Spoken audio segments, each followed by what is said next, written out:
Hi, everybody, and welcome to another episode of HSP TV.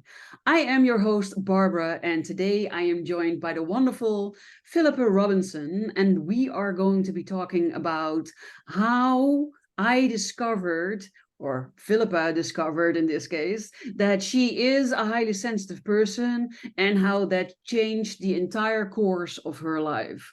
So it's going to be an origin story, it's going to be an impactful story. And if you feel weird or strange or like you're not fitting into the world, then I would encourage you to keep on listening because we are probably going to be sharing things that will resonate on a very deep level with you. So thank you, Philippa, for joining me today and having this wonderful talk. Oh, Barbara, thank you for having me here. It's a real pleasure to be here with you. Right, Philippa, and we were on the HSP summit that ran Yeah. in the beginning of October. You can still catch the free replays, so if that is something that you want, because it was packed full, jam full of nuggets and wonderful speakers and wonderful talks. So let me know, send me a message or leave a comment below the video and I'll send you the link. But that's how we met, and we were just talking in our pre-talk right before we started recording about how discovering that we are an HSP, which stands for highly sensitive person, just changed everything. Yeah, Right? it really did. Yeah. So you shared with me that you only discovered it later in life and that you didn't know it before. Could you maybe share a little bit more for everybody that's watching and listening today? Yeah, of course. When I say I didn't know, I'd never heard of sensory processing sensitivity, being a highly sensitive person, Elaine Aron, any of those things, which all kind of go together when you know. But I had never heard of any of those things until a day in 2021. So I was 52 at this time, and I was listening to a podcast that I listen to all the time. And there was a guest on there that day who I'd never heard of. And it happened to be a woman called Julie Beeland, who is quite big in the HSP world. And she was on this podcast talking about sensory processing sensitivity and being a highly sensitive person, and how, one might be a highly sensitive person if, for instance, you startle easily, or you're very sensitive to bright lights or strong smells or strong tastes, and you like you have to take the labels out of your clothes because they're really scratchy, and you can't wear wool, and you like to wear nice soft fabrics. And I was listening to all this thinking, oh my goodness, this is me. It takes nothing to startle me. You can make me jump really, really easily. And like the smell of diesel on a train or petrol fumes, absolutely knock me sick. I can't watch violent movies. I just can't watch anything on the TV that is really really just hurts to the core. It's just too emotional for me, and I can't do that. And bit by bit, I was listening to what she was saying, and she was also talking about the importance of self-care, because as highly sensitive people, we take in so much data all the time. We're taking in a good 10 times more than non highly sensitive people, and that's actually in itself a lot of data to be processing. So we do get tired. We do need our rest. We need our downtime. We need our way of recharging. For me, I need to be on my own to recharge. I fit into the introvert side there, although I'm not always particularly on that side. So, bit by bit, I was listening to this podcast. I was thinking, gosh, I really think there's something in this for me, which sent me off on a, if I'm not sure about things, I always say, let's go gather some information.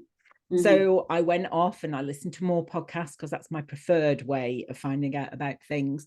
I found some articles, I was reading things, and I was thinking, I really think this is is me. But it took me probably about another 2 or 3 weeks to really let that settle in, that there was something that was innate in me, this trait that was innate in me, that actually explained a lot of things that had happened in the past.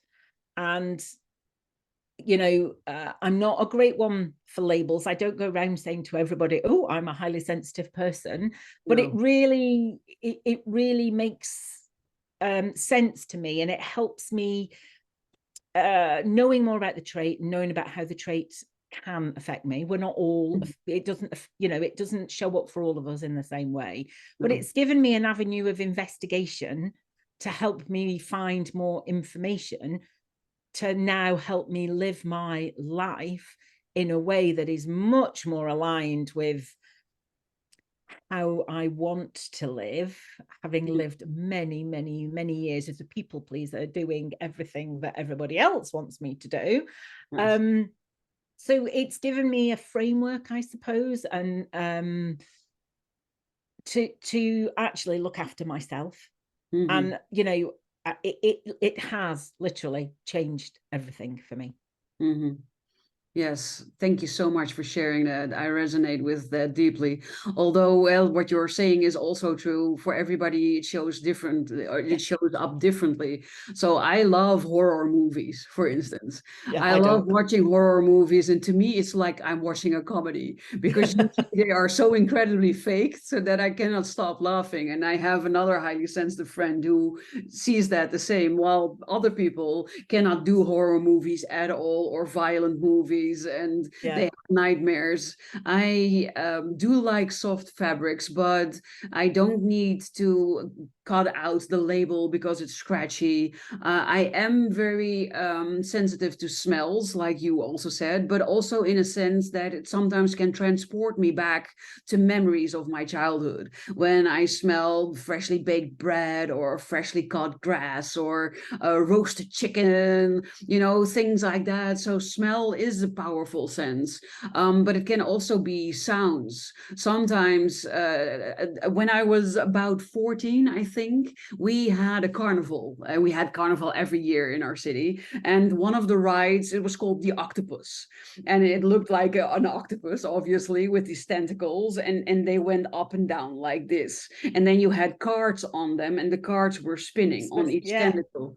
And I remember when I was 14, I used to go in there and then put my head back and then look at the sky and then go up and down. And that made me feel really peaceful, like I was flying, like I was floating, and I loved it. And there was this song that was being played when I was in there. And then whenever I hear that song, I'm instantly transported back to that memory of being in that octopus, and how it feels and how I was feeling and the sensations.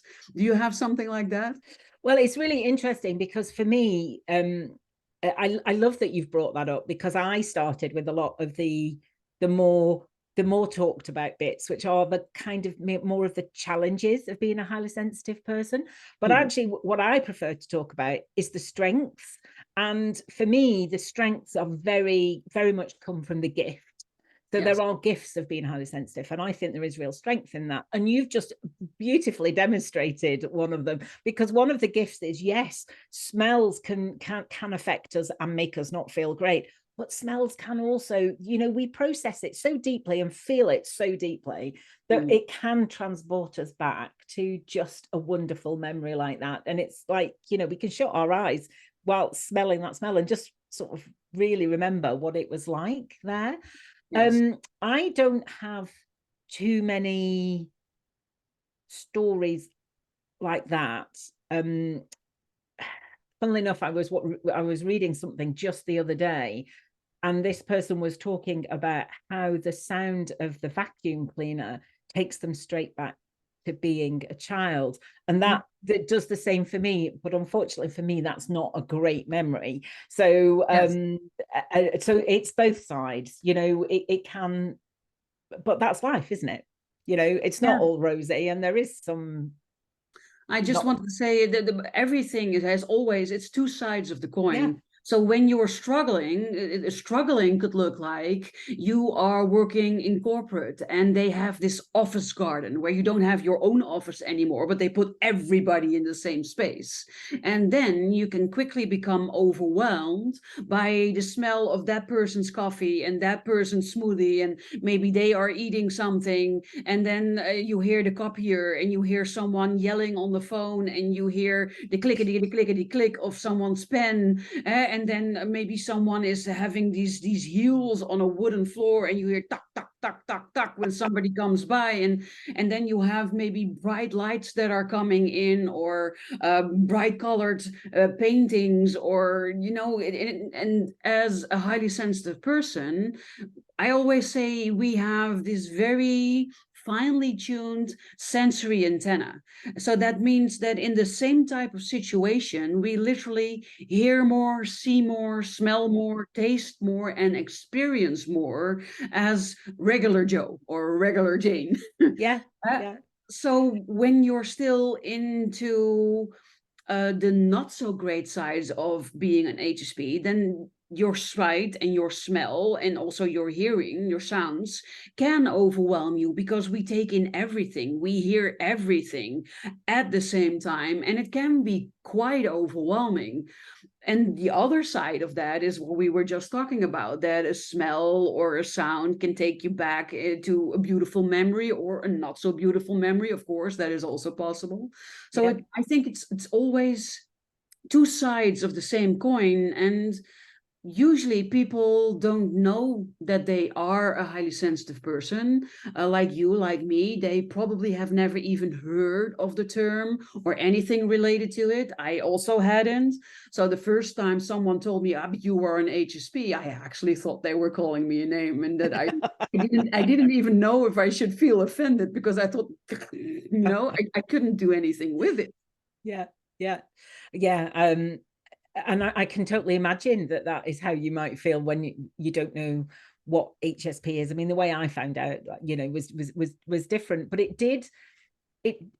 it has helped me explain a lot. So I discovered I was an HSP just after I finished 3 years of therapy. I hid my feelings away from my about my childhood for so long that they were buried really deep until I had a breakdown, and whoosh, they all came. I had to do something. Yes. So on the back of 3 years of therapy, which was great, it helped me. Well, it wasn't great, but it needed to be done. Mm. And after I'd worked through a lot of my childhood stuff, I was left with this question. Okay, so who am I now? Now I'm not weighed down by all of this childhood stuff. And that's where my people pleasing came from. That was my childhood survival strategy. I'd carried that into my adulthood. I was a lawyer for 20 odd years, and boy did I work hard. And I don't say that with any like oh, aren't I great because I work really hard. I mean, that was my people pleasing absolutely at play. Yeah, I'll do it. Yeah, I'll do it. I'll do it. And I burned out several times. And anyway, so I went into therapy, and 3 years later came out. Who am I now? And yes, I am an HSP. That was definitely part of my discovery. It's only part of who I am. Mm-hmm. Just like part of who I am is the adult me, who is still, I still have moments where I'm triggered by stuff from the past, but I can work through it now in a way that I wasn't able to. But what it has done is given me some sort of context. Now I can look back and I can think, oh yeah, that is because I was a highly sensitive child. Because I think there is one narrative that suggests that being a highly sensitive person comes from trauma in childhood. Now that is not true. That's It not true. absolutely is an innate trait. You're born with it. You either are an HSP when you're born or you're not. And Yes. I Cannot absolutely, become one. Yeah. yeah, exactly. I mean, you can become many things as a result of experiencing childhood trauma, but HSP, a highly sensitive person, is not one No, of them. agreed. But yeah, I was born, and I'm pretty sure I've done quite a lot of work. I'm pretty sure I came into this world as a very young baby, knowing it wasn't safe. Mm-hmm. So, you know, everything I experienced as a child, and all the emotional neglect mainly, but really, you know, really hit, you know, really hit my core, really hit me to the core, affected me to my core. And, you know, that is because was and a highly sensitive child. So I was experiencing all that to a really great depth. And, you know, it helps explain that. It helps explain a lot of how I've behaved over the years, why I've done things that I've done. It's put so much into context for me, which has Mm-hmm. helped me be much more compassionate towards Mm-hmm. myself. I mean, I was not compassionate at all. And I'm not saying you have to discover this about yourself to be compassionate, but it No. has been one of those elements of my healing that has helped Mm-hmm. me to look back and go, well, that's why all these things were happening. That's helps explain all this behavior, which helps me just be much kinder Mm-hmm. to myself. And that is another big way that discovering I'm an HSP has helped me now and helped me change my life, because I'm so much kinder to myself. That voice in my head that, Mm-hmm. you know, we all have that mean voice in our head from time to time. Well, you know, a lot of the time mine's really quite quiet these days, and Mm-hmm. that has got a lot to do with me understanding myself better, which is really got to do with discovering I'm an HSP. Yes. Yes, I couldn't agree more. And I love that you're sharing this. I have had similar experiences. I was a happy, bubbly child. My natural personality is being happy and bubbly. And I could go from being happy and bubbly to inconsolably sad in the blink of an eye. And they even tried to pin borderline on me. But I don't have a borderline personality disorder. What was happening was that I was feeling somebody else's grief and I was crying somebody else's pain, but I didn't know that that was possible. I always thought that what I'm feeling is mine because I'm the one feeling it. So when I was then crying all of a sudden, my mother would ask me, why are you crying? Did you hurt yourself? Did somebody call you a name? And I could never answer that question. I never knew why I was so sad until I discovered I'm an HSP, and I discovered that highly sensitive people can feel other people's emotions as if they are their own.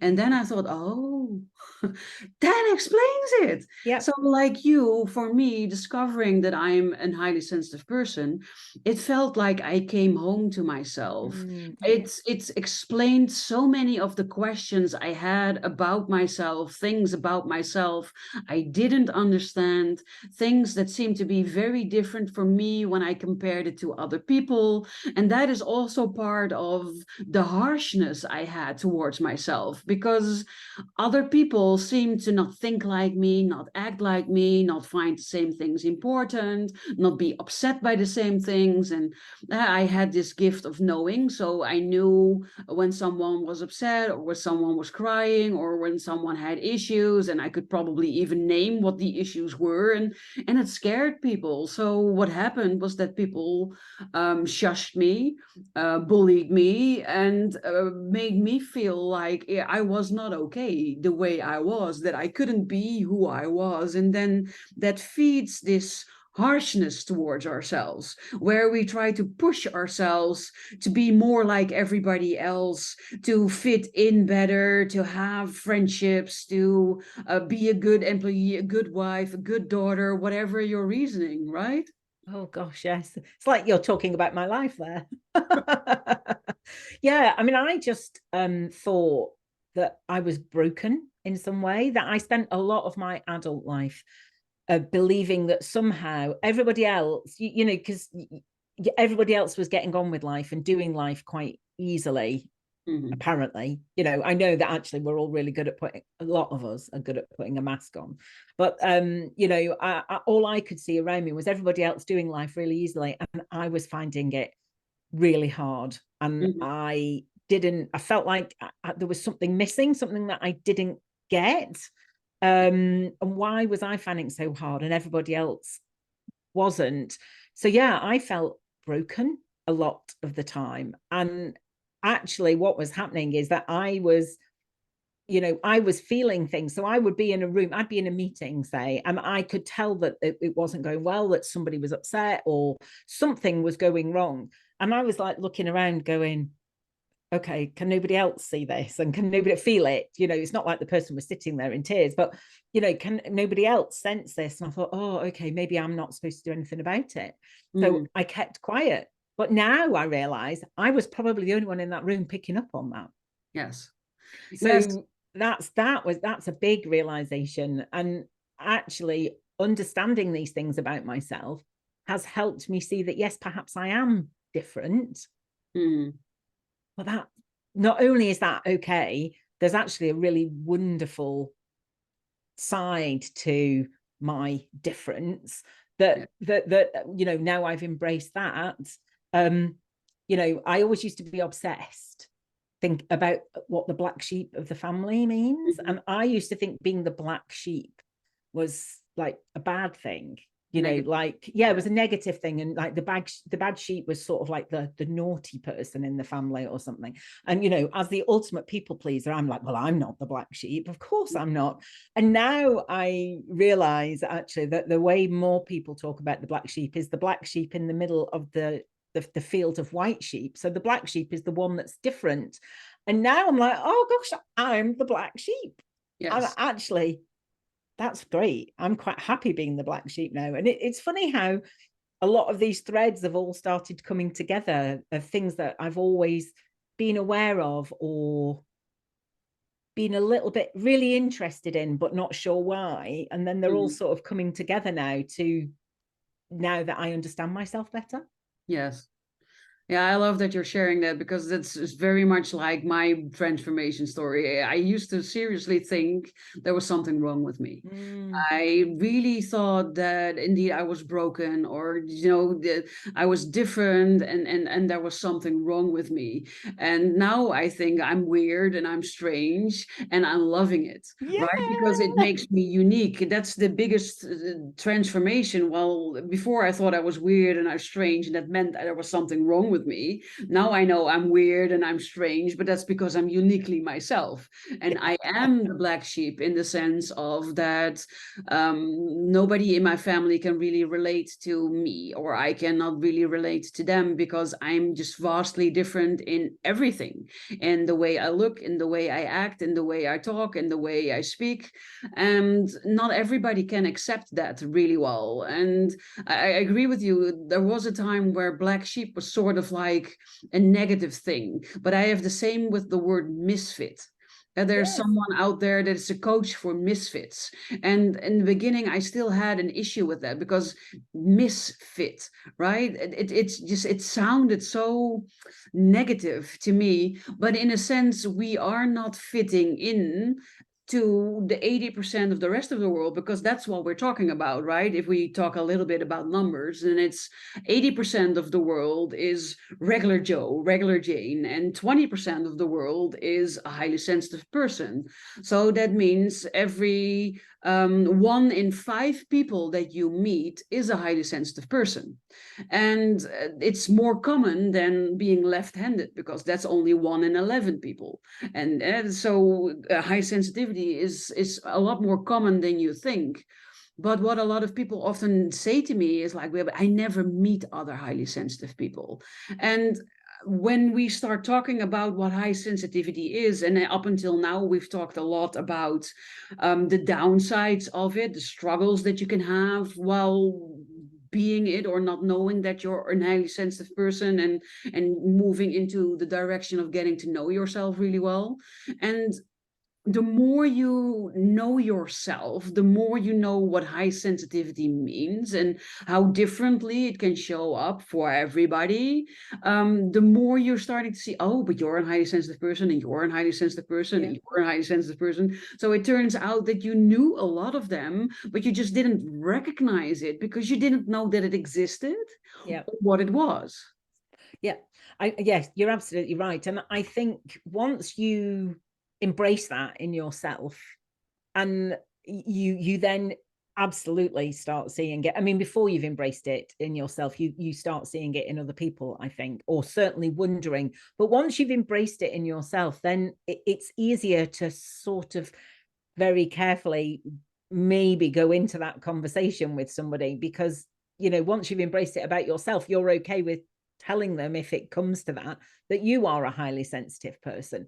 And it's been really funny for me, because I've had so many clients who've come to me not knowing that they're highly sensitive. And I've not been 100% sure, but I've got a really good inkling. And it turns out they are. And that's what attracted them to me, even though they didn't know that. Their intuition told them there was something about me that made them want to work with me, and they came to work with me. And that's actually one of the many gifts, one of the many strengths of being highly sensitive, is our connection with our intuition, because Yes. we feel and process so deeply. We have this really great relationship once we've fostered it with our intuition. And we just know things. Like you said, you have a knowing. Yes. And it is indeed a really, really great gift. And all of us have it. So if you're listening and if you're watching and you're thinking, yeah, I'm not quite sure, you do have it. But because of the way our society works and the way our school system works, we are being cut off from it. Because if you don't want to eat a certain food because intuitively you feel that you have an allergy for it, it happened to me quite often, then my parents would say, yeah, but milk is good for you. You need to drink your milk because it will create strong bones. And they even start bribing me to drink my milk. I would get money if I drank my milk. Turns out I have a lactose intolerance and it really hurts my body. And intuitively I knew, but my parents then override my intuition and made me feel like I cannot trust in that. Or a different situation where I met someone, and in the first moment of meeting them, I thought, ooh, oh, right? You have this feeling about someone and you think, oh, no, I cannot name what it is, but there's something about you, about your aura, your energy. I don't know, but no. But she was the best friend of one of my really good friends. So I convinced myself that, don't be ridiculous. This is the first time you're meeting her. She's the best friend of someone you've been friends with for years. You're really good friend. So how bad can she be, right? And then it turned out that she was really bad because she actively started putting a wedge between me and my friend because she wanted my friend for herself. And she saw me as competition that would steal her away, which couldn't be further from the truth. But and you sense that. But and there are lots of examples like this where you feel things, or maybe you feel like I need to go home because I'm needed at home, or other intuitive things that you're learning, but that doesn't fit into the society that we are now, thank God, leaving. We're moving in towards a new era, a new society, which allows much more room for people like us that are empathic, intuitive, and intuition is your sixth sense, and it's a really, really wonderful gift, but you need to sort of reactivate it. And that's part of what I do with people. I reactivate their connection to their intuition and I help them cultivate it and strengthen it, and then it is a wonderful tool to use. But I also recognize what you're saying. I've attracted clients that didn't know, but I've also been a guest on lots of podcasts where the host discovered that they are a highly sensitive person while interviewing me, and they hadn't heard about it before. And I started talking and they were asking me questions and they were like, oh my God, that's me. That's me. That's me. That's me. We need to talk once this is over. Yeah. And that, I think the conversation around high sensitivity is easier to have now, is becoming easier to have. There's more of us talking about it. I do think we are in a time of change. And I've got two boys. My oldest is 17, and he was telling me the other day that now it's getting dark in the evening, he chooses to walk home from the gym after he's been to the gym a different way. And he said, yeah, I don't like work. I have a funny feeling walking this way in the evening when it's dark, so I go that way instead. And I said to him, that's really important that you know, that you feel that, and that you act on that. Yes. It's really, really important. And also, if you're going the other way and that doesn't feel right, then, you know, phone me and I'll come and pick you up. But it's really important that that feeling that you have, you don't just push it away as nonsense. You must act on it, because that's important. It's really important. Yes. And that's also really good advice to you, watcher, listener, viewer out there. If you're catching this, don't dismiss any and all things that come up with whatever topic. It can be around people, it can be around food, it can be around situations. If you feel an unease, if you feel anything, listen to it. Don't diminish it, don't push it away, don't ignore it, don't make it less than it is. Research it, investigate it, try and figure out what it is, because it's probably your body or your intuition, or maybe your angels. Maybe we'll have time to dive into that, but it's something or someone that's trying to tell you something that's really important for you. And because of our upbringing and our society and our school system, we've sort of disconnected from it. But if we are talking about gifts, if you allow it in and if you connect with it, especially in the type of work that we both do, it's such a beautiful gift, because I can hear what people are not saying. So when they are talking and when they are doing their story, I can hear the hurt, I can hear the hardship, I can hear the pain, I can hear the struggles, I can hear everything that they are not saying. I can also read between lines, and that helps me to formulate the right types of questions that get them to discover certain things that I know intuitively would help them break through something or get a certain insight. So I'm not sharing the breakthrough or the insight. No, I'm using my sixth sense and everything that I'm picking up to help them move into that direction by asking questions so that they can discover it for themselves. And how wonderful is that? Right? Yeah. And it's part of, so you talked about the summit we were on, and part of my talk that I did with actually my podcast co-host Robbie, we talked about the strength in sensitivity. But first of all, we talked about the definition of sensitive, because really there is this idea around sensitive that there is a connotation of sort of weakness about it. And I wish I had it written in front of me, but it's along the lines of having an acute awareness of subtle changes in the environment around us, and being quick to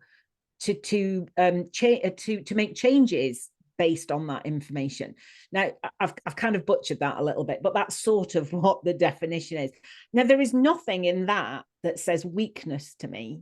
No. Everything in that is like, who wouldn't want to be able to appreciate these changes, appreciate what's going on around them, and also be able to make changes based on what you're sensing.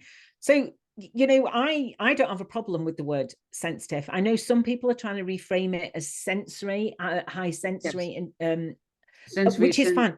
Yeah. High sensory intelligence, high whatever. Now, it's all the same thing, and whatever anybody wants to call it, that's fine by me. But I don't have a problem with the word sensitive. I'm kind of like, yeah, here I am. I'm 52. No, I'm not. I'm 54 now. I'm 54. I'm sensitive. I don't even know my own age. I am sensitive, and I'm okay with that. I am absolutely okay with that. And also, I love all these strengths that come with it. And I'm really keen that the more we have this conversation about high sensitivity, the more people are going to discover they're highly sensitive. And I want people to know that there is a really, truly wonderful, beautiful, brilliant side to being highly sensitive. Yes, there are challenges. I'm certainly not doing a spiritual bypass on the challenges. There absolutely are some challenges, but if you can learn to regulate and look after your nervous system, and take rest when you need to, and look after your body, and really listen to your intuition about what you need. If you can do all those things, then there is an absolute world of joy and brightness and everything that the trait brings that is just wonderful. And we used to be revered for being sensitive, because even in the animal kingdom, it also exists in the animal kingdom. If you look at meerkats, for instance, the one that's the watcher, that's always sitting like this and watching, that's a highly sensitive one, because that's the natural alarm system that keeps the entire group safe, and they have a very high position.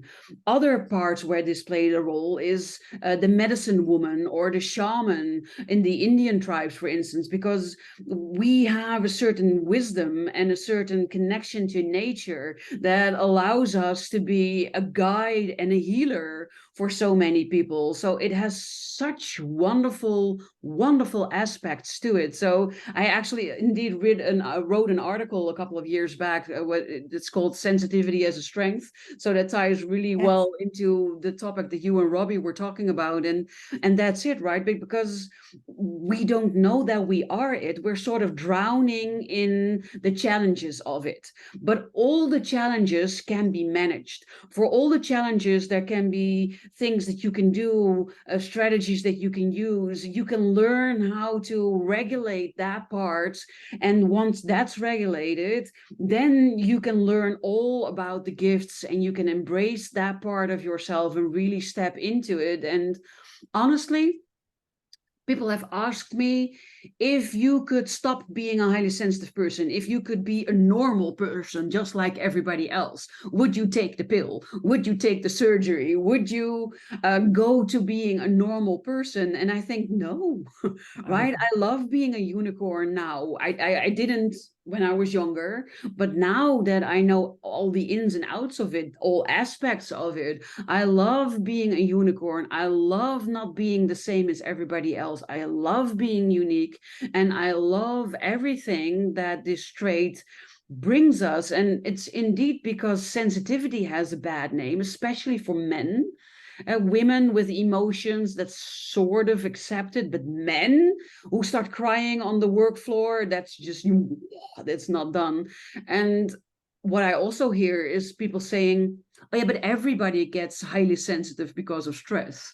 And so they are confusing overly sensitive with high sensitive. Yeah. So there's a lot of misconception around the sensitive part, in combination also with high or overly or whatever you want to put in front of it. And that's why I think that talks like what you and I are having, or our HSP summit, are so important, because we need to shed light on the entire trait, on everything that comes with it. And if there's only one thing that you take away from today's talk, then be it that it can be the most wonderful thing in your life if you learn how to manage the things that make it not so great at the moment. I agree. Yeah. And I would not change it. I wouldn't know how to navigate my way through the world now. Like, you know, that's how I navigate, knowing that I'm taking all this information and getting all this sensory information. I would not give that back. Have we got time? Can I just tell you a little story? Yes. So in the summer, my family and I went to Canada on a big, like, family holiday of a lifetime. And we went whale watching one day. I've always wanted to go whale watching. And we went out on a boat, and we were really lucky. We came across a humpback whale. That was breaching. It was just incredible. And we stopped, and they turned the engine of the boat off, and the whale came right up to the side of the boat. It was, gosh, it's making me feel emotional. Just, you know, it came right up, and it came up. It came up. So it looked like it was really looking at us. And there were 3 marine biologists on board, and the woman who was down at the end of the boat where I was just said, "Is anybody else crying?" And I said, "Yeah, me." And we were both so moved by what was happening that we were like tears of joy. It was just absolutely incredible. And, you know, I then knew that she was highly sensitive. She knew I was highly sensitive, and we had a conversation about it afterwards. But what I want to sort of portray to anybody listening or watching is that, you know, we have that intense reaction to art, to music, to the arts generally, to nature. And what we can do with that is, yes, we're having a great time. I was in tears because I was absolutely having the most joyful moment, one of the most joyful moments of my life with this whale.